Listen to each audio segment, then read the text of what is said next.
ಸರ್ವತ್ರ ಮನಸೋ ಸಂಗಂ ಆದೌ ಸಂಗಂ ಚ ಸಾಧುಷೋ ದಯಾಂ ಮೈತ್ರೀಂ ಪ್ರಶ್ರಯಂ ಚ ಭೂತೇಶ್ವದ್ಧಾ ಯಥೋಚಿತಂ. ಭಾಗವತ ಸಾರೋದ್ಧಾರದಲ್ಲಿ ನಾವಿದನ್ನ ನೋಡ್ತಾ ಇದ್ದೇವೆ. ಈಗ ಪ್ರಬುದ್ಧ ಮುನಿಗಳು ವಿದೇಹರಾಜನಿಗೆ ಹೇಳಿದಂಥ 30 ಕೆಲವು ಧರ್ಮಗಳನ್ನ ನೋಡ್ತಾ ಇದ್ದೇವೆ. ಅದರಲ್ಲಿ ಸರ್ವತೋ ಮನಸೋ ಸಂಗಮ್, ಮನಸ್ಸನ್ನ ಯಾವುದರಲ್ಲೂ ಲಗ್ನವಾಗಲಿಕ್ಕೆ ಬಿಡಬಾರ್ದು. ಆದೋ ಸಂಗಮ್ ಚ ಸಾಧುಷೋ, ಸಜ್ಜನರು ಸಮಾಗಮ ಮಾಡಬೇಕು ಅಂತ. ಸಜ್ಜನರು ದೇವತೆಗಳು ಮತ್ತೆ ಮಧ್ಯಮರು ಅಂದ್ರೆ ಋಷಿಗಳು, ದೇವತೆಗಳು ಉತ್ತಮರು, ಋಷಿಗಳು ಅಂದ್ರೆ ಮಧ್ಯಮರು, ಸಣ್ಣವರು ಅಂದ್ರೆ ಮನುಷ್ಯೋತ್ತಮರು.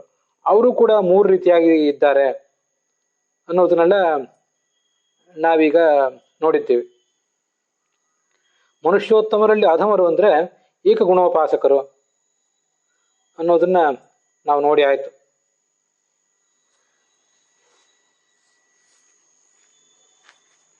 ಸಣ್ಣವರ ಸಂಘವನ್ನ ನಾವು ಮಾಡ್ತಾ ಇರ್ತೇವೆ ಸಾಮಾನ್ಯವಾಗಿ. ಯಾಕಂದ್ರೆ ನಾವು ಸಣ್ಣವರಾದ್ರಿಂದ ನಮಗೆ ಸಿಗುವವರು ಕೂಡ ಸಣ್ಣವರೇ ಆಗಿರ್ತಾರೆ. ಆ ಸಣ್ಣವರ ಸಂಘ ಮಾಡಿದಾಗ ಅದು ಉತ್ತಮರ ಸಂಘಕ್ಕೆ, ಅವರಿಗಿಂತ ಉತ್ತಮರಾದವರ ಸಂಘಕ್ಕೆ ಅದು ಪ್ರತಿಬಂಧಕ ಆಗಬಾರ್ದು. ಹಾಗೇನಾದರೂ ಅದು ಪ್ರತಿಬಂಧಕ ಆಗುವುದಿದ್ರೆ ಆ ಸಣ್ಣವರ ಸಂಘವನ್ನ ಬಿಡಬೇಕಂತೆ. ತತ್ರ ಅಧಮೇಶು ಯೇಷಾಂ ತು ಸಂಘೋ ವಿಘ್ನಾಯ ವೈ ಭವೇತ್ ತೇಷಾಂ ಉತ್ತಮ ಸಂಘಸ್ಯ ತೇಷಾಂ ಸಂಘಂ ಪರಿತ್ಯಜೇತ್. ನಾವು 1ನೇ ಮೆಟ್ಟಲನ್ನು ಹತ್ತುವುದು ಯಾಕೆಂದ್ರೆ 2ನೇ ಮೆಟ್ಟಲನ್ನ, ಆ 2ನೇ ಮೆಟ್ಟಲಿನ ಬಳಿಕ 3ನೇ ಮೆಟ್ಟಲನ್ನ, ಆ ಬಳಿಕ 4ನೇ ಮೆಟ್ಟಲನ್ನು ಹತ್ತುವುದಕ್ಕಾಗಿ. ಕೆಳಗಿನ ಮೆಟ್ಟಲುಗಳು ಇರುವುದೇ ಮೇಲಿನ ಮೆಟ್ಟಲುಗಳನ್ನು ಏರ್ಲಿಕ್ಕಾಗಿ. ಹಾಗೆ ಕೆಳಗಿನವರ ಸಂಘ ಅಂತ ಅನ್ನೋದು ಮೇಲಿನವರ ಸಂಘಕ್ಕೆ ನಮಗೆ ಮೆಟ್ಟಿಲಾಗಬೇಕು. ಆದರೆ 1ನೇ ಮೆಟ್ಟಿಲನ್ನು ಹತ್ತಿರುವುದೇ ಅದರ ಮೇಲಿನ ಮೆಟ್ಟಿಲನ್ನು ಹತ್ತಲಿಕ್ಕೆ ತಾರಕವಾಗುವ ಬದಲು, ಸಹಾಯಕ ಆಗುವ ಬದಲು ಅದೇ ಒಂದು ವೇಳೆ ವಿಘ್ನ ಆಗುವಂತಿದ್ರೆ ಅದ್ರ ಬಗ್ಗೆ ಎಚ್ಚರಿಕೆಯನ್ನು ವಹಿಸಬೇಕು ಅಂತ ಅದರ ತಾತ್ಪರ್ಯ. ಆ ಸಂಘವನ್ನು ಬಿಟ್ಟುಬಿಡ್ಬೇಕು ಅಂದ್ರೆ 1ನೇ ಮೆಟ್ಟಿಲನ್ನು ದಾಟಿ ಕಾಲು ಎತ್ತಿ ಇಡಬೇಕು ಮೊದಲು, ಆವಾಗಲೇ 2ನೇ ಮೆಟ್ಟಿಲಿಗೆ ಹೋಗೋದು ಅಂತ ಅರ್ಥ. ಮೆಟ್ಟಿಲಿನ ಮೇಲೆ ಕೂಡ್ಲಿಕ್ಕಾಗಿ ಮೆಟ್ಟಿಲುಗಳು ಇರೋದಲ್ಲ, ಒಂದೊಂದಾಗಿ ದಾಟಿ ಮುಂದೆ ಹೋಗ್ಲಿಕ್ಕೆ ಇರೋದದು. ಇದು ಮೆಟ್ಟಿಲುಗಳ ಬಗೆ. ಕೆಲವು ಬಾರಿ 1ನೇ ಮೆಟ್ಟಿಲನ್ನು ಹತ್ತಿ 2ನೇ ಮೆಟ್ಟಿಲಿಗೆ ಹೋಗಿ ಮತ್ತೆ 1ನೇ ಮೆಟ್ಟಿಲಿಗೆ ಬಂದು ಹೀಗೆಲ್ಲ ಮಾಡಬೇಕಾದ ಕೆಲಸಗಳು ಇದ್ದಿತ್ತು. ಯಾಕಂದ್ರೆ ಮನುಷ್ಯೋತ್ತಮರು, ಋಷಿಗಳು, ದೇವತೆಗಳು ಮೊದಲಾದವರು ಕೇವಲ ಮೆಟ್ಟಿಲುಗಳಂತೆ ಅಲ್ಲ, ಅವರು ಯಾವ ಕಾಲಕ್ಕೂ ಕೂಡ ನಮಗೆ ಸಹಾಯಕರಾದವರೇ.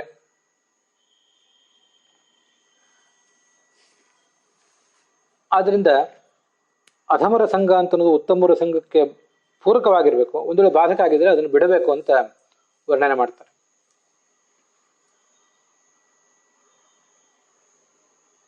ಮೊದಲಿಗೆ ಉತ್ತಮರ ಸಂಘ ಸಿಗೋದಿಲ್ಲ, ಅದನ್ನು ಹೇಳ್ತಾರೆ ಶಾಸ್ತ್ರದಲ್ಲಿ. ಆದೌತು ತೇಷಾಮಪಿ ಚ ಸಂಘ ಉತ್ತಮ ಸಂಗತೇ ಸಾಧನತ್ವಾತ್. ಅಧಮರ ಸಂಘ ಅಂತ ಅನ್ನೋದು ಉತ್ತಮರ ಸಂಘಕ್ಕೆ ಸಾಧನ ಆದ್ದರಿಂದ ನ ತ್ಯಾಜ್ಯ, ಅದು ಬಿಡ್ಲಿಕ್ಕಾಗೋದಿಲ್ಲ. ಕೆಲವರು ಬಹಳ ಶಕ್ತಿವಂತರಾದವರು 1ನೇ ಬಾರಿಗೆ 2ನೇ ಮೆಟ್ಲು, ಅಲ್ಲಿಂದ 4ನೇ ಮೆಟ್ಲು, ಹೀಗೆ ಹಾರ್ಕೊಂಡು ಹೋಗ್ಬೋದು ಯಾರಾದರೂ. ಎಲ್ಲರಿಗೂ ಆ ಥರ ಹಾರ್ಲಿಕ್ಕಾಗೋದಿಲ್ಲಲ್ಲ. ಆದ್ರಿಂದ ಕೆಲವರು ಕ್ರಮವಾಗಿ ಒಂದೊಂದೇ ಮೆಟ್ಟಿಲುಗಳನ್ನೇ ಹತ್ತಿಕೊಂಡು ಹೋಗಬೇಕಾದ ಪ್ರಸಂಗ ಬರ್ತದೆ. ಆವಾಗ ಆ ಅಧಮರ ಸಂಘವನ್ನ ಅನಿವಾರ್ಯವಾಗಿ ಮಾಡಲೇಬೇಕು ಅಂತಿದ್ರೆ ಅದನ್ನು ಮಾಡಿಯೇ ಮತ್ತೆ ಉತ್ತಮರ ಸಂಘಕ್ಕೆ ಹೋಗ್ಬೇಕು. ಅವಾಗ ಅದನ್ನು ಬಿಡಬೇಕಾಗಿಲ್ಲ. ಆದರೆ ಆ ಉತ್ತಮರ ಸಂಘಕ್ಕೆ ಅಧಮರ ಸಂಘ ಅಂತ ಅನ್ನೋದು ಯಾವತ್ತೂ ಕೂಡ ಸಹಾಯಕ ಆಗುವಂತೆ ನಮಗೆ ಎಚ್ಚರಿಕೆ ಇರಬೇಕು. ಅದಿಲ್ಲದೆ ಹೋದ್ರೆ ಇದರಿಂದ ತೊಂದರೆ ನಾವು ಮಾಡಿಕೊಳ್ಬಾರ್ದು. ನಮಗೆ ಅಷ್ಟು ಎಚ್ಚರ ಇರ್ಬೇಕು ನಮಗೆ ಅಂತ ಅರ್ಥ. ಆಗ ದೋಷಗಳು ಬರೋದಿಲ್ಲ. ಯಾಕೆಂದ್ರೆ ನಾವು ಈ ಜಗತ್ತಿನಲ್ಲಿ ಅನೇಕ ಜನರ ಸಹವಾಸ ಮಾಡಬೇಕಾಗ್ತದೆ. ತದುಚ್ಚ ಸಂಗತೆ ಕ್ವಾಪಿ ತದಾ ದೋಷೋ ನ ಜಾಯತೆ ಪ್ರಯೋಜನಾಯ ತೇಷಾಂ ತು ಸಂಘ ಸರ್ವಾತ್ಮನ ಇಷ್ಯತೆ ಅಂತ ಆ ಗರುಡ ಪುರಾಣದ ಮಾತನ್ನು ಹೇಳೋದು. ನಮಗೆ ಯಾವತ್ತೂ ಉತ್ತಮರ ಸಂಘವೇ ಮಾಡಬೇಕು ಅಂತ ಆದರೆ ಕೆಲವು ಬಾರಿ ಅದು ಪ್ರಾಯೋಗಿಕವಾಗಿ ಸಾಧ್ಯ ಆಗದೆ ಇರಬಹುದು. ಜ್ಞಾನ ಸಂಪಾದನೆಗಾಗಿ ಉತ್ತಮರ ಸಂಘ ಮಾಡಬೇಕು, ಸರಿ. ಜ್ಞಾನ ಸಂಪಾದನೆಗಾಗಿ ಅಲ್ಲದೆ ಹೋದ್ರೂ ಭೋಜನ ಮತ್ತು ಉಳಿದ ಕೆಲವು ಕೆಲಸಗಳು ಇರ್ತಾವಲ್ಲ, ಮನುಷ್ಯ ಜೀವನದಲ್ಲಿ ದೈನಂದಿನ ಜೀವನದಲ್ಲಿ ಮಾಡಬೇಕಾದಂಥ ಕೆಲವು ಕೆಲಸಗಳು, ಅವನ್ನಾದರೂ ಅವನು ಮಾಡಬೇಕಲ್ಲ. ಅದು ಇಲ್ಲದೆ ಹೋದ್ರೆ ಶರೀರ ಯಾತ್ರಾ ಪಿಚತೆ ನ ಪ್ರಸಿದ್ಧಿ ರಕರ್ಮಣ ಅಂತ ಭಗವದ್ಗೀತಾ ಹೇಳುವಂತೆ ನಿತ್ಯದ ಹೊಟ್ಟೆಯ ಪೂಜೆಯೂ ಇಲ್ಲದಂತಾಗಿಬಿಟ್ಟಿತ್ತು. ಅದು ಕಷ್ಟ ಆಗ್ತದೆ.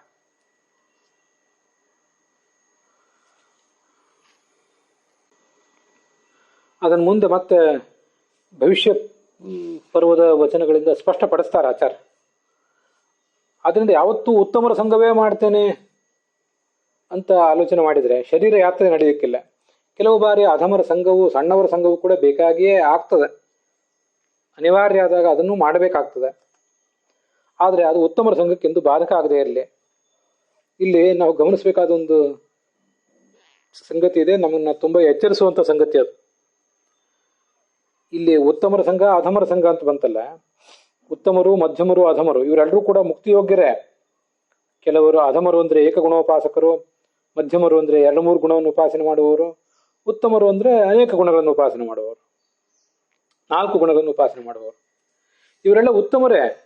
ಅದರಲ್ಲಿಯೂ ಆ ಉತ್ತಮರಲ್ಲೇ ಅಧಮರ ಸಂಘ ಅಂತನ್ನೋದು ಉತ್ತಮರಲ್ಲಿ ಉತ್ತಮರ ಸಂಘಕ್ಕೆ ಬಾಧಕ ಆಗಬಾರ್ದು, ಪೂರಕ ಆಗಬೇಕು ಅಂತ ಬಂತು. ಕೆಲವು ಬಾರಿ ಆ ಉತ್ತಮರೇ ಆದರೂ ಕೂಡ, ಇವರೆಲ್ಲರೂ ಉತ್ತಮರೇ ಆದರೂ ಭಗವಂತನ ಭಕ್ತರೇ ಆದರೂ ಕೂಡ ಅಧಮರ ಸಂಘ ಅಂತನ್ನೋದು ಉತ್ತಮರ ಸಂಘಕ್ಕೆ ಬಾಧಕ ಆಗುವ ಪ್ರಸಂಗ ಇರ್ತದೆ ಅಂತ ನಮಗೆ ಎಚ್ಚರಿಕೆ ಕೊಟ್ಟಿದ್ರಿಂದ ನಾವು ತಿಳ್ಕೊಳ್ಬೇಕೇನೆಂದ್ರೆ, ಮುಕ್ತಿ ಯೋಗ್ಯರೇ ಅಲ್ಲದೆ ಇದ್ದವರು, ಭಗವಂತನ ಭಕ್ತರೇ ಅಲ್ಲದೆ ಇದ್ದವರೆಲ್ಲ ನಮ್ಮ ಸುತ್ತಮುತ್ತಲು ತುಂಬಿದ್ದಾಗ ನಮ್ಮ ಗತಿ ಏನು? ಇಲ್ಲಿಗೆ ಹೇಳ್ತಿರೋದು ಭಗವಂತನ ಸಾಧಕರು, ಭಕ್ತರೇ ಅವರು, ಗುಣೋಪಾಸನೆ ಮಾಡುವ ಅರ್ಹತೆ ಇದ್ದವರೇ, ಅವರಲ್ಲಿಯೇ ಕೆಳಗಿನವರ ಸಂಘ ಮೇಲಿನವರ ಸಂಘಕ್ಕೆ ಬಾಧಕ ಆಗದೆ ಇರಲಿ, ಕೆಳಗಿನ ಮೆಟ್ಟಲು ಮೇಲಿನ ಮೆಟ್ಟಲನ್ನು ಏರ್ಲಿಕ್ಕೆ ತೊಂದರೆ ಕೊಡದೇ ಇರಲಿ, ಮೆಟ್ಟಲಾಗಿಯೇ ಇರಲಿ, ಮೆಟ್ಟಲು ಕಾಲು ತೊಡಕಾಗದೇ ಇರಲಿ ಅಂತ ಎಚ್ಚರ ಕೊಟ್ಟಿದ್ದಾರೆ. ಇವೆಲ್ಲ ಮೆಟ್ಟಲುಗಳು ಕೂಡ ದೇವಾಲಯಕ್ಕೆ ಕರ್ಕೊಂಡು ಹೋಗುವ ಮೆಟ್ಟಲುಗಳು. ನಾವು ಏರಿದ್ದು ದೇವಾಲಯಕ್ಕೆ ಕರ್ಕೊಂಡು ಹೋಗುವ ಮೆಟ್ಟಲೇ ಅಲ್ಲ, ಯಾವುದೋ ಭೋಗದ ಮಂದಿರಕ್ಕೆ, ವಿಲಾಸದ ಸ್ಥಾನಕ್ಕೆ ಕರ್ಕೊಂಡು ಹೋಗುವಂಥ ಮೆಟ್ಟಲನ್ನೇ ಒಂದು ವೇಳೆ ದೌರ್ಭಾಗ್ಯದಿಂದ ನಾವು ಹಿಡಿದು ಬಿಟ್ರೆ ಅಲ್ಲಿ 1ನೇ ಮೆಟ್ಲು, 2ನೇ ಮೆಟ್ಲು, 3ನೇ ಮೆಟ್ಲು ಎಲ್ಲವೂ ಕೂಡ ನಮ್ಮನ್ನ ಪತನಕ್ಕೀಡು ಮಾಡುವ ಮೆಟ್ಟಲುಗಳೇ ಆಗಿಬಿಟ್ರೆ ಆಗ ನಮ್ಮ ಗತಿ ಏನು? ಇದು ತುಂಬಾ ಆಶ್ಚರ್ಯವಾಗಿ ಕಾಣಿಸ್ತದೆ ನನಗೆ. ಕೆಲವು ಬಾರಿ ಸಜ್ಜನದ ಸಂಘವೂ ಕೂಡ ಅವರೆಲ್ಲ ಸ್ವಯಂ ಭಗವಂತನ ಭಕ್ತರೇ, ಆದರೆ ಅವರಿಂದ ನಮಗೆ ಎಲ್ಲರಿಂದಲೂ ಹೆಚ್ಚು ಉಪಯೋಗ ಇಲ್ಲ. ಅದರಲ್ಲಿ ಶ್ರೇಷ್ಠರಾದವರಿಂದ ಉಪಯೋಗ.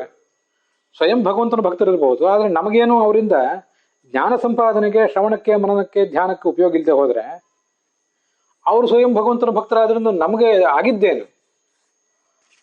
ನಮಗಿಷ್ಟೇ ಸಂತೋಷ, ಅದರಿಂದ ಬಾಧಕ ಆಗಲಿಲ್ಲ, ಸಾಧನೆಗೆ ಹಿನ್ನಡೆ ಆಗಲಿಲ್ಲ, ಮುನ್ನಡೆನೂ ಆಗಲಿಲ್ಲ, ಅಷ್ಟೊಂದು ಸಮಾಧಾನ ಪಟ್ಕೋಬಹುದು.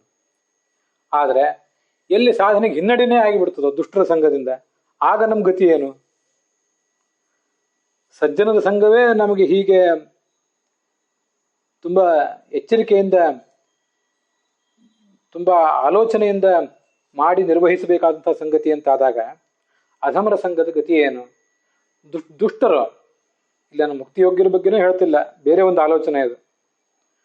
ಆ ದುಷ್ಟರಲ್ಲೇ ನಮಗೆ ಜನ್ಮ ಆದರೆ, ಅವರ ಸಹವಾಸವೇ ಬಂದರೆ ಮತ್ತೆ ಆಗ ನಾವು ಮುಕ್ತಿಯ ದಾರಿ ಹಿಡಿಯೋದು ಯಾವಾಗ? 1ರಿಂದ 100ನೇ ಮೆಟ್ಟಿಲುಗಳೆಲ್ಲ ನಮ್ಮನ್ನ ಅಧಃಪತನಕ್ಕೆ ಕರ್ಕೊಂಡು ಹೋಗುವ ಮೆಟ್ಟಿಲುಗಳೇ ಆಗಿಬಿಟ್ರೆ ಗತಿ ಏನು ನಮ್ಮದು?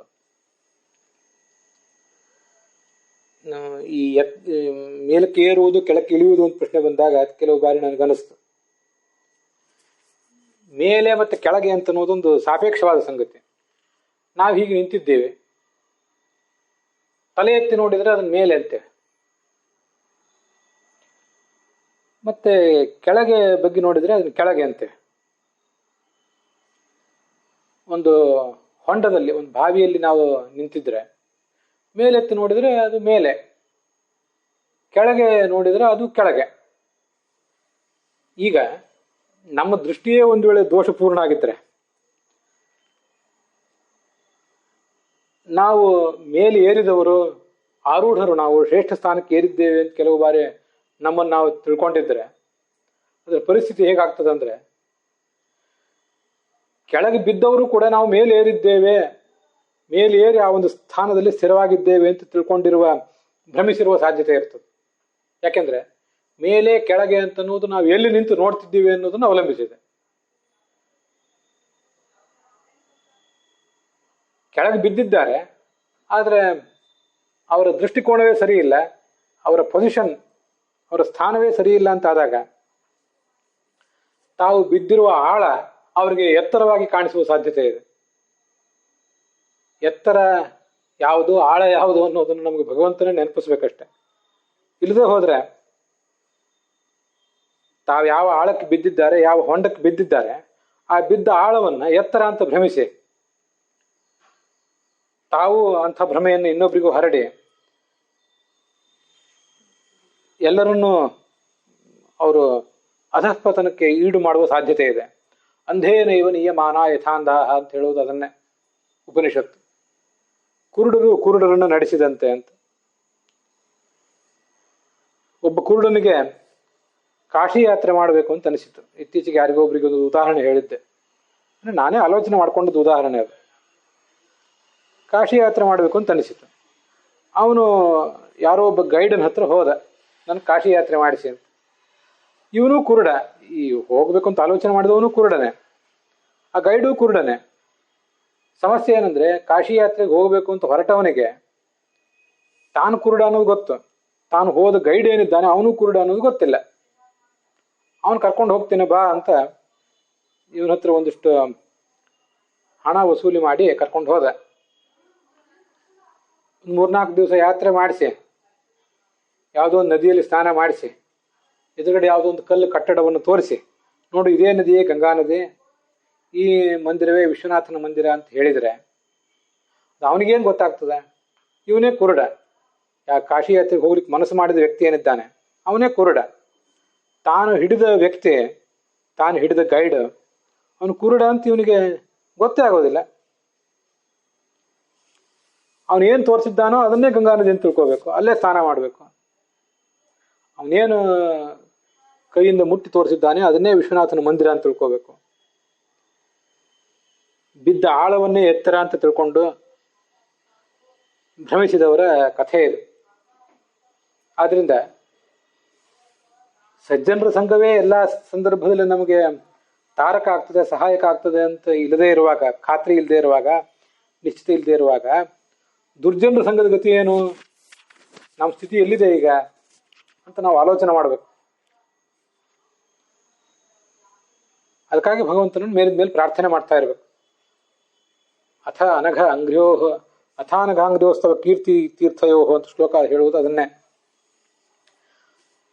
ಭೂತೇಶ್ವನುಕ್ರೋಶ ಸುತತ್ವಶೀಲಿನಾಂ ಸ್ಯಾತ್ಸಂಗಮೋನುಗ್ರಹಯೇಶನಸ್ತವ. ಸಜ್ಜನರ ಸಂಘ ಆಗುವಂತೆ ಮಾಡಯ್ಯ, ಅದೇ ನೀನು ನನಗೆ ಮಾಡುವ ದೊಡ್ಡ ಅನುಗ್ರಹ. ಮತ್ಯಾವುದೇ ಧನ ಕನಕವನ್ನು ನಾನು ನಿನ್ನ ಬಳಿ ಬೇಡಲಾರೆ ಅಂತ ಹೇಳಿಕೊಳ್ಳುವುದು ಅದಕ್ಕಾಗಿ.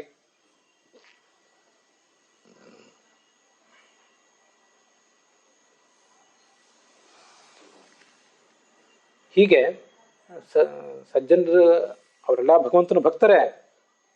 ಜ್ಞಾನ ಸಾಧನೆಗೆ ಅವರಿಂದ ಎಲ್ಲರಿಂದಲೂ ಉಪಯೋಗ ಇಲ್ಲ, ಕೆಲವು ಲೌಕಿಕ ಕಾರ್ಯಗಳಿಗಾಗಿ ಅವರಿಂದ ಉಪಯೋಗ ಆಗ್ತಿರ್ತದೆ. ಪ್ರಯೋಜನಾಯ ತೇಷಾಂತು ಸಂಘ ಸರ್ವಾತ್ಮನ ಇಷ್ಯತೆ, ಏನೋ ಒಂದು ಪ್ರಯೋಜನ ಇರ್ತದೆ. ಮತ್ತೆ ಮುಂದೆ ಗರುಡ ಪುರಾಣದ ಕೆಲವು ಶ್ಲೋಕ ಇವೆ. ಸರ್ವಥಾ ಚೈವ ದೇವೇಶು ಸಂಘೋ ಮುನಿಗಣೇಶು ಚ ಭಾವ್ಯೋ ಹಿ ತಂ ವಿನಾನೇವ ಪುರುಷಾರ್ಥ ಕ್ವಚಿತ್ ಭವೇತ್. ದೇವತೆಗಳಲ್ಲಿ ಮತ್ತೆ ಮುನಿಗಳಲ್ಲಿ ಭಕ್ತಿ ಸರ್ವಥಾ ಇರಲೇಬೇಕಂತ. ಸಂಘ ಮಾಡುವುದಂದ್ರೆ ಅವ್ರು ನಾವು ಸಿಗಬೇಕಲ್ಲ. ಎಲ್ಲೋ ವೃಂದಾವನಸ್ಥರಾದವರು ಸಿಗ್ತಾರೆ, ಆ ವೃಂದಾವನಸ್ಥರಾದವರು ಕೂಡ ಮುನಿಗಳು ಹೌದೋ ಇಲ್ಲೋ, ದೇವತೆಗಳು ಹೌದೋ ಇಲ್ಲೋ ಅಂತ ನಮ್ಗೆ ಗೊಂದಲವೂ ಬಂದಿತ್ತು. ಏನೇ ಇರಲಿ, ದೇವತೆಗಳು ನಮ್ಮ ಒಳಗೆ ಇದ್ದಾರಂತೂ ಹೌದು, ನಮ್ಮ ಒಳಗಿದ್ದು ಯಾವತ್ತೂ ಕೂಡ ನಮ್ಮನ್ನು ಅವರು ಮುನ್ನಡೆಸ್ತಾ ಇದ್ದಾರಂತೂ ಅನ್ನೋದಂತೂ ನಿಶ್ಚಿತವೇ. ಅವರಲ್ಲಿ ಸಂಘ ಅಂದ್ರೆ ಭಕ್ತಿ ಯಾವತ್ತೂ ಇರಲೇಬೇಕು ಅಂತ ಅರ್ಥ. ಅವರ ಉಪಾಸನೆ ಇಲ್ಲದೆ ಹೋದ್ರೆ ಯಾವ ಪುರುಷಾರ್ಥವೂ ಸಿಗೋದಿಲ್ಲ.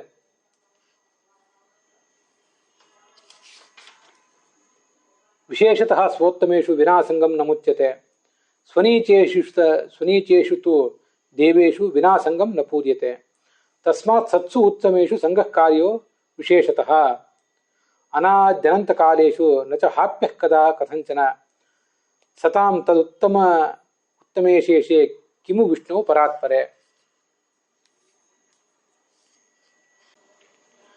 ಮತ್ತೆ ಆ ಉತ್ತಮರಾದಂತಹ ದೇವತೆಗಳೇನಿದ್ದಾರೆ ಅವರು ಕೂಡ ತಮ್ಮ ಕೆಳಗಿನವರ ಸಂಘ ಮಾಡಬೇಕಾಗ್ತದೆ.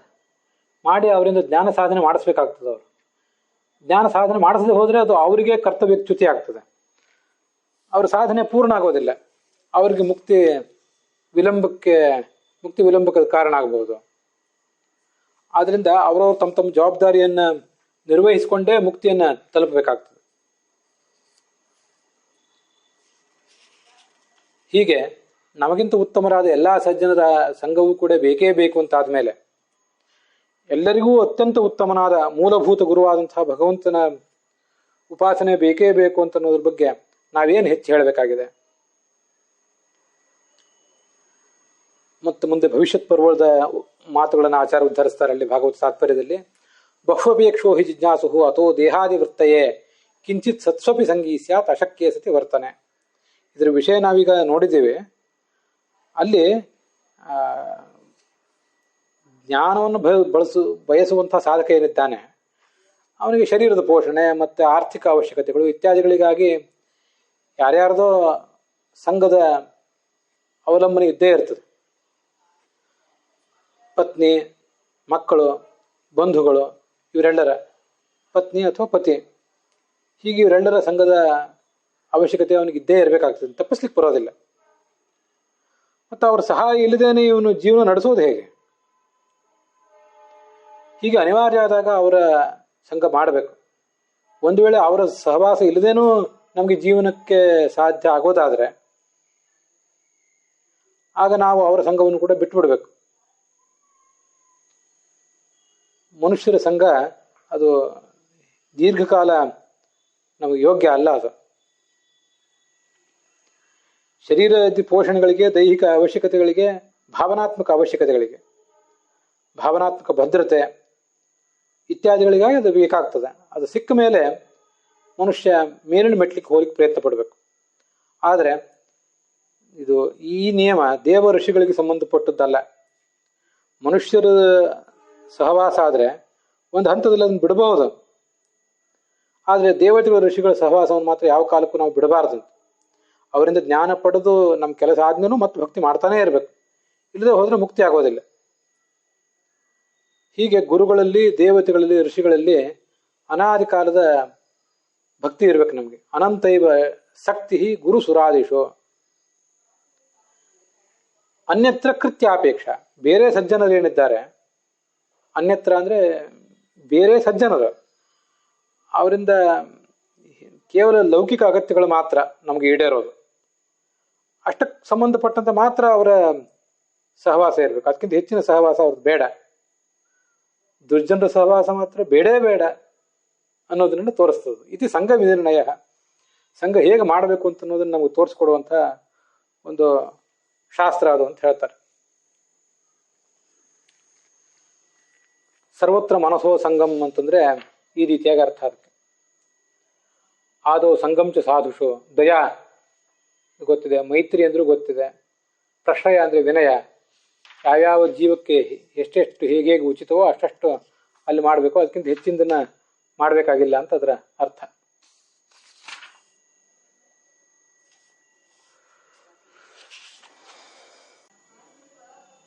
ಮುಂದೆ 25ನೇ ಶ್ಲೋಕ.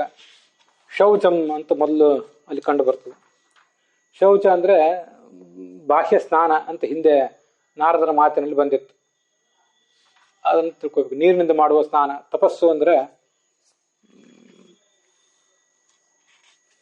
ಮಂತ್ರಗಳನ್ನ ಉಚ್ಚರಿಸ್ತಾ ನಿಶ್ಚಲವಾದ ಸ್ಥಿತಿಯಲ್ಲಿ ದೀರ್ಘಕಾಲ ಕೂತ್ಕೊಳ್ಳಿಕ್ಕೆ ಪ್ರಯತ್ನ ಪಡೋದು.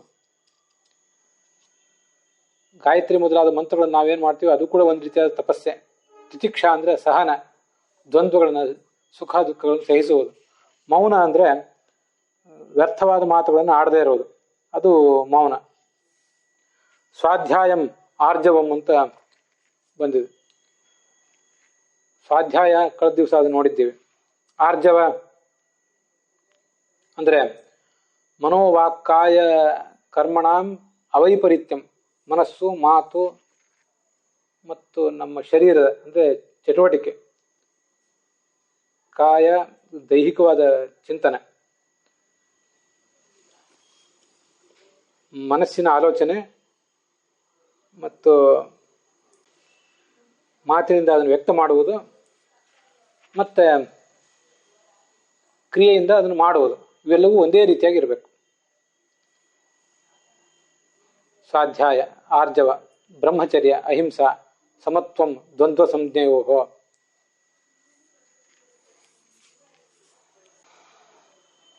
ಈ ನಾವು ನೋಡ್ತಿರೋ 25ನೇ ಶ್ಲೋಕದಲ್ಲಿ ತಿತಿಕ್ಷಾ ಅಂತ ಒಂದು ಕಡೆ ಬಂದಿದೆ, ಸಹನ ಅಂತ ಅರ್ಥ. ಮುಂದೆ ಸಮತ್ವಂ ದ್ವಂದ್ವ ಸಂಜ್ಞೆಯೋ, ಸುಖ ದುಃಖಗಳಲ್ಲಿ ಸಮಾನವಾಗಿರುವುದು ಬಂದಿದೆ. ಹಾಗಾದ್ರೆ ತಿತಿಕ್ಷಾ ಅನ್ನೋದಕ್ಕೂ ದ್ವಂದ್ವವನ್ನು ಸಹಿಸುವುದು ಅನ್ನೋದಕ್ಕೂ ಅರ್ಥ ವ್ಯತ್ಯಾಸ ಹೇಳ್ಬೇಕು ನಾವು. ಅದಕ್ಕಾಗಿ ಅಲ್ಲಿ ಪ್ರಮೇಯ ಚಂದ್ರಿಕಾ ವ್ಯಾಖ್ಯಾನದಲ್ಲಿ ಹೀಗಿದೆ: ತಿತಿಕ್ಷಾ ಅಂದ್ರೆ ಮಹಾವಿರೋಧ ಕರ್ತು ತತ್ಸಹನಂ ತಿತಿಕ್ಷಣಂ ಇತ್ಯರ್ಥ. ಕೆಲವು ಬಾರಿ ಯಾರಾದರೂ ದೊಡ್ಡವರು ಕೂಡ ನಮಗೆ ಏನಾದರೂ ತೊಂದರೆ ಕೊಡಬಹುದು, ಅವರು ತಿಳಿಯದೇನೋ ಅವರು ತಪ್ಪಿನಿಂದಲೋ ಒಪ್ಪಿನಿಂದಲೋ ನಮಗವ್ರು ತೊಂದರೆ ಕೊಡಬಹುದು. ಆದರೆ ಅದೆಲ್ಲವನ್ನು ಕೂಡ ನಾವು ಸಹಿಸ್ಕೋಬೇಕು, ಅದು ತಿತಿಕ್ಷಾ ಅಂದ್ರೆ. ಮತ್ತೆ ದ್ವಂದ್ವ ಸಂಜ್ಞೆಯೋ ಸಮತ್ವಂ ಅಂದ್ರೆ ಶೀತ ಉಷ್ಣ ಸುಖ ದುಃಖ ಇವುಗಳನ್ನ ಸಹಿಸಿಕೊಳ್ಳುವುದು ಅಂತ ಅರ್ಥ. ಅದರ ಬಳಿಕದ ಶ್ಲೋಕ ಹೀಗಿದೆ: ಸರ್ವತ್ರ ಆತ್ಮೇಶ್ವರಾನ್ವೀಕ್ಷಾಂ ಕೈವಲ್ಯ ಮನಿಕೇತನಂ ವಿವಿಕ್ತ ಚೀರವಸನಂ ಸಂತೋಷಂ ಏನ ಕೇನಚಿತ್ ಅಂತ ಬಂದಿದೆ. ಆತ್ಮೇಶ್ವರಾನ್ವೀಕ್ಷಾ ಅನ್ನೋದಕ್ಕೆ ಹೀಗೆ ಪ್ರಮೇಯ ಚಂದ್ರಿಕಾ ವ್ಯಾಖ್ಯಾನದಲ್ಲಿ ಹೇಳ್ತಾರೆ. ಪ್ರಮೇಯ ಚಂದ್ರಿಕಾ ವ್ಯಾಖ್ಯಾನ ಅಥವಾ ಅದಕ್ಕೆ ಭಾಗವತ ಚಂದ್ರಿಕಾ ಅಂತಲೂ ಹೇಳ್ತಾರೆ ಅಂತ ಕಾಣಿಸ್ತದೆ. ತಾಮ್ರಪರ್ಣಿ ಆನಂದ ತೀರ್ಥಾಚಾರ್ಯರು ರಚನೆ ಮಾಡಿದ್ದದು. ಅಲ್ಲಿ ಸರ್ವತ್ರ ಆತ್ಮೇಶ್ವರಾನ್ವೀಕ್ಷಾ ಅಂದರೆ ಸರ್ವ ಪದಾರ್ಥೇಶು ಅಪಿ, ಎಲ್ಲ ಪದಾರ್ಥಗಳಲ್ಲಿಯೂ ಜಡಚೇತನಗಳಲ್ಲಿಯೂ ಆತ್ಮನಾಂ ಜೀವಾನಾಂ, ಮತ್ತೆ ಈ ಜೀವರೇನಿದ್ದಾರೆ ಆ ಜೀವರಲ್ಲಿಯೂ ಈಶ್ವರನಾದ ಭಗವಂತನ ಒಂದು ಚಿಂತನ, ಎಲ್ಲ ಜಡಗಳಲ್ಲಿಯೂ ಚೇತನಗಳಲ್ಲಿಯೂ ಭಗವಂತ ಇದ್ದಾನೆ ಎಂಬ ಎಚ್ಚರ, ಅದನ್ನು ಸರ್ವತ್ರ ಆತ್ಮೇಶ್ವರಾನ್ವೀಕ್ಷಾ ಅಂತ ಹೇಳೋದು. ಸರ್ವೇಶ್ವರ ತತ್ತದಾಕಾರ ಸಂಯುಕ್ತ ಇತಿ ಸರ್ವತ್ರ ವರ್ತತೆ. ಭಗವಂತ ಎಲ್ಲ ಕಡೆಯೂ ಕೂಡ ಅದೇ ಅದೇ ಆಕಾರಗಳಿಂದಲೇ ಇದ್ದಾನೆ ಅಂತ ಆಲೋಚನೆ ಮಾಡುವುದನ್ನೇ ಸರ್ವತ್ರ ಆತ್ಮೇಶ್ವರಾನ್ವೀಕ್ಷಾ ಅಂತ ಹೇಳ್ತಾರೆ.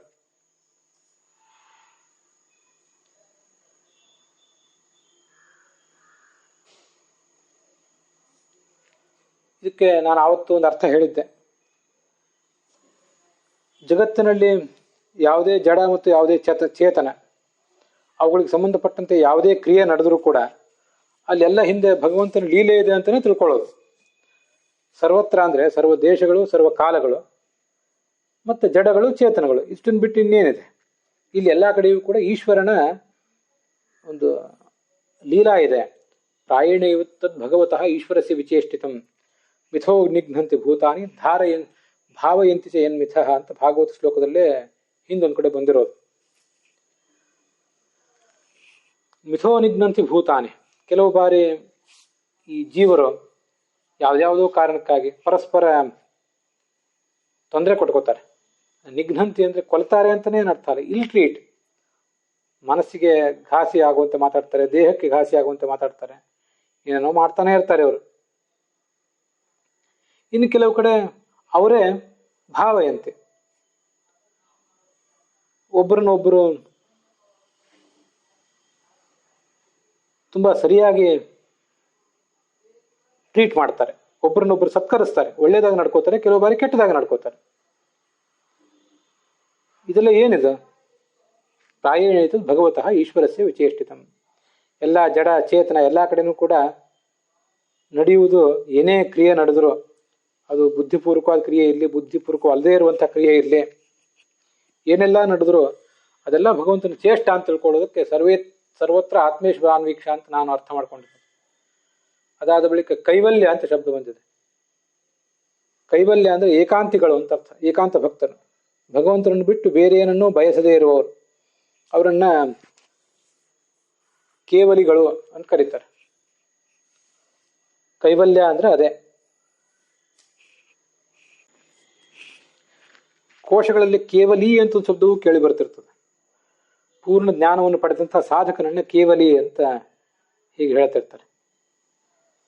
ವಿಶೇಷತಃ ಜೈನ ತೀರ್ಥಂಕರನ್ನ ಕೇವಲಿಗಳು ಅಂತ ಹೇಳ್ತಿರ್ತಾರೆ. ಸಾಕ್ಷಾತ್ಕಾರ ಪಡೆದವರು, ಭಗವಂತನನ್ನೇ ಉಳಿದೆಲ್ಲದಕ್ಕಿಂತ ಹೆಚ್ಚಾಗಿ ನಂಬುವವರು ಅಂತ ಅದರ ಅರ್ಥ. ಹಾಗೆ ಇಲ್ಲಿಯೂ ಕೂಡ ಕೈವಲ್ಯ ಅಂದ್ರೆ ಭಗವಂತನ ಹೊರತು ಉಳಿದ ಯಾವುದನ್ನು ಕೂಡ ಆಶ್ರಯಿಸದೇ ಇದ್ದವರು, ಅವರನ್ನೇ ಕೇವಲಿಗಳು ಅಂತ ಹೇಳಬೇಕು. ಕೈವಲ್ಯ ಅಂದ್ರೆ ಅವರ ಆ ಗುಣ, ಅವರ ಆ ಪ್ರವೃತ್ತಿ, ಅದು ಕೈವಲ್ಯ. ಏಕಾಂತ ಭಕ್ತರು ಅಂತ. ಏಕಾಂತ ಭಕ್ತರು ಅಲ್ಲದೆ ಇದ್ದವರು ತಮಗೆ ಬೇಕಾದ ಯಾವುದ್ಯಾವುದು ಲೌಕಿಕ ವಸ್ತುಗಳಿಗಾಗಿ, ಕಾಮನೆಗಾಗಿ ಭಗವಂತನನ್ನ ಆರಾಧಿಸ್ತಾರೆ. ಆದರೆ ಏಕಾಂತ ಭಕ್ತರು ಯಾವತ್ತೂ ಶುದ್ಧ ಮನಸ್ಸಿನಿಂದ ಭಗವಂತನನ್ನೇ ಆರಾಧಿಸ್ತಾರೆ. ನಮಗಿದು ಗೊತ್ತಿದೆ. ಹೀಗೆ ಕೈವಲ್ಯ. ನಮ್ಮಂಥವರೆಲ್ಲ ಸಾಮಾನ್ಯರು ಕೂಡ ಕೈವಲ್ಯವನ್ನು ಆಚರಿಸುವುದು ಕಷ್ಟ.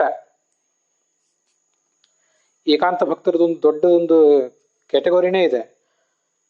ಆದರೆ ನಮ್ಮಲ್ಲೂ ಕೂಡ ಆ ಕೈವಲ್ಯ ಅನ್ನುವ ಗುಣ ಒಂದಿಷ್ಟು ಆಚರಣೆಗೆ ಬರಬೇಕು ಅಂತ ಅದರ ತಾತ್ಪರ್ಯ. ಅದಕ್ಕಾಗಿ ಅದನ್ನ ಇಲ್ಲಿ ಹೇಳ್ತಿದ್ದಾರೆ ಅಂತ ನನಗೆ ಕಾಣಿಸೋದು.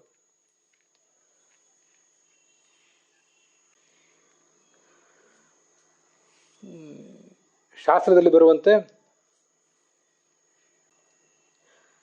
ಏಕಾಂತಾನಾಂ ನ ಕಸ್ಯಚಿತ್ ಅರ್ಥೇ ನಾರಾಯಣೋ ದೇವ. ಏಕಾಂತ ಭಕ್ತರಿಗೆ ಇನ್ಯಾವುದೇ ಸಂಗತಿಗಾಗಿ ನಾರಾಯಣ ಬೇಕಾಗಿಲ್ಲ. ಸರ್ವಮನ್ಯ ತದರ್ಥಕಂ. ಮೋಕ್ಷ ಅವ್ರಿಗೆ ಬೇಕಾಗಿಲ್ಲ. ಮೋಕ್ಷಕ್ಕಾಗಿ ಅವರ ನಾರಾಯಣನ್ ಬಯಸುವುದಲ್ಲ. ಲೌಕಿಕ ವಿಷಯಗಳ ಕಡೆಗೆ ಅವ್ರಿಗೆ ಗಮನವೇ ಇಲ್ಲ. ಅವ್ರ ಗಮನ ಇರುವುದಲ್ಲ ನಾರಾಯಣನ ಬಗೆನೆ. ಆದರೆ ಆ ಕೈವಲ್ಯ ಅಂಥ ಏಕಾಂತ ಭಕ್ತರ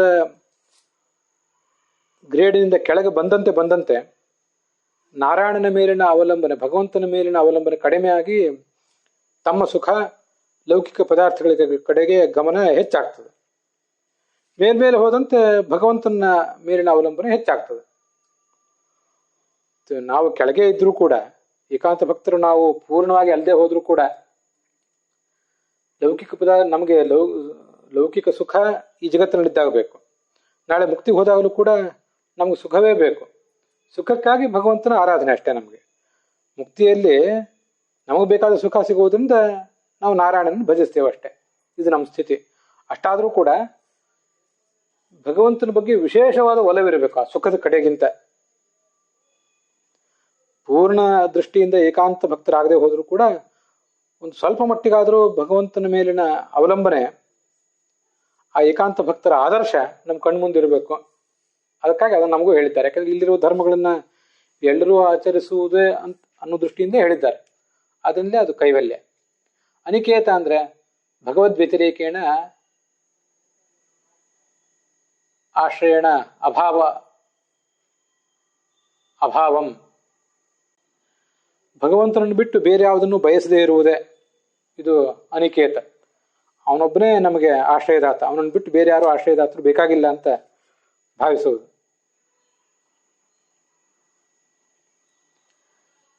ಇದು ಅನಿಕೇತ ಅಂತ.